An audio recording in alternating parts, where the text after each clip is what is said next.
सूप का लाई है ताहर दादा हो आधा लैला आधा भुलैला।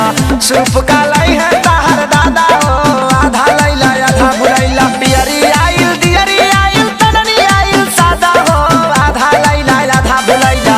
सूप का लाई है तोहर दादा हो आधा लैला आधा भुलैला। सूप का लाई है तोहर दादा हो आधा लैला आधा भुलैला।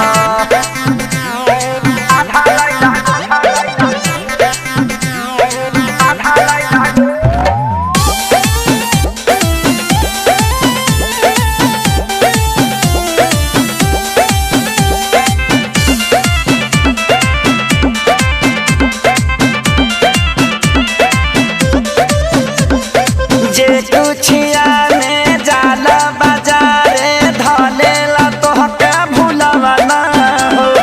पूजा पाठ के हरिसलिए तू बुझेला खेलवा ना हो।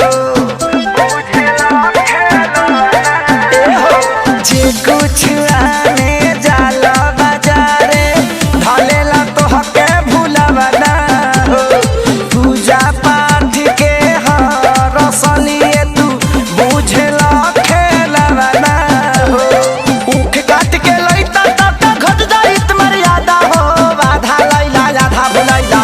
कोसी का लै है तोहर दादा हो आधा लैला आधा भुलैला। कोसी का लै है तोहर दादा हो आधा लैला आधा भुलैला।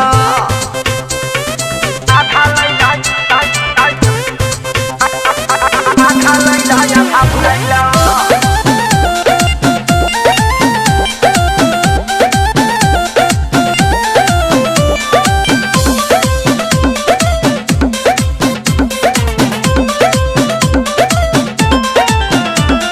छठी मैया से विनती कर दोनों हाथ पसारी के।